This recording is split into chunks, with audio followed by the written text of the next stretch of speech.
Habari yako ndugu mtazamaji, karibu sana. Ni siku nyingine tena Mungu ametupa. Utakuwa na mimi Mr. Paul Simon Gregory katika kipindi chetu hiki cha Safari ya Uongozi sehemu ya 3.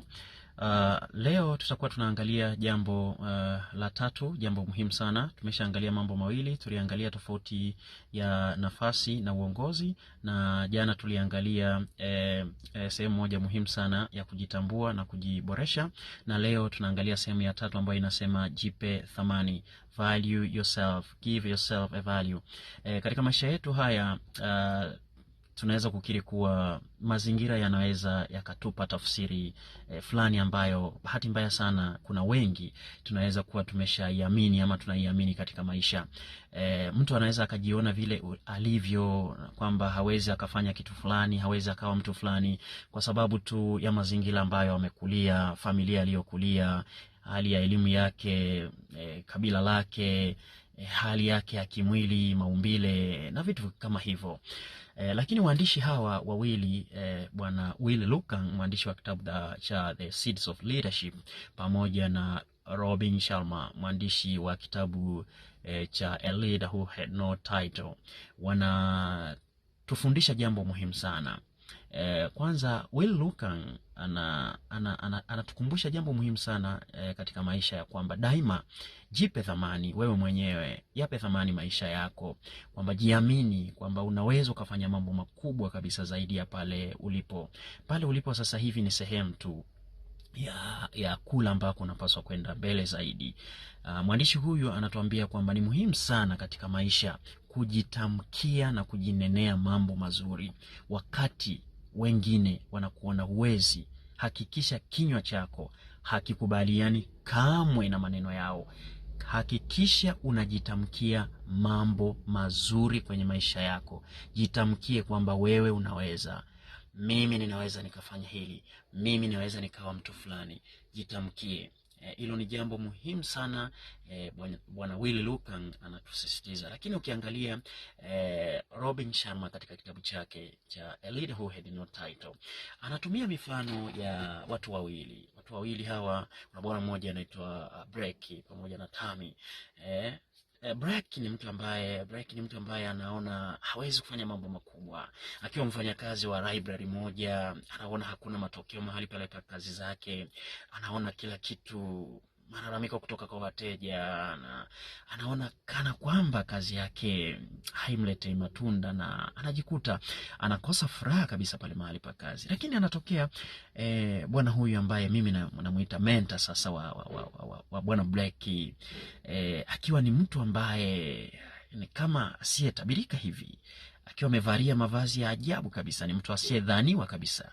Na Brecky mwenyewe anatokea kutomwamini kabisa huyo mtu, kwamba anashangaa huyo mtu anatokea wapi. Lakini baadaye Brecky anakuja kugundua kwamba Tammy ni mtu ambaye ana karia kubwa sana, ni mtu ambaye amefanikiwa sana katika eneo la uongozi, ni mtu ambaye ameongoza kampuni kubwa sana, na kampuni ile imepata mafanikio makubwa sana. Kwa hiyo Tammy anatokea kuwa mentor wa Brecky, anatokea kuwa mentor wa Brecky. Lakini jambo kubwa si story ya huyu mtu. Jambo kubwa ni kwamba Tammy alimwambia maneno haya ambayo Will Luckang anaandika kwenye kitabu chake.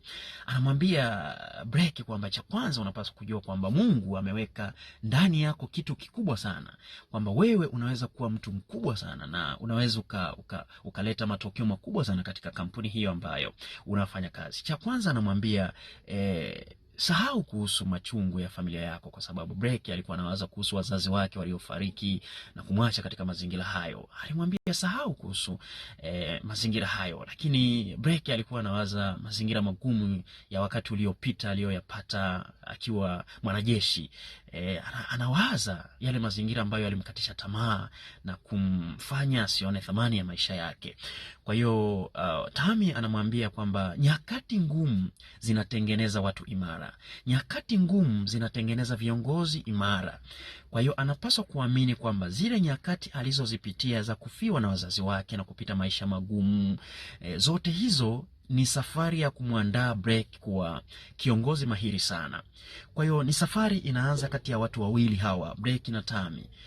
Breck akiwa mtu aliyekata tamaa, akiwa anakumbuka mazingira, kila anachotaka kukifanya anakumbuka mazingira, experience mbaya sana ya jeshini, experience mbaya kwenye familia yake, lakini anakutana na mtu ambaye anampa tumaini.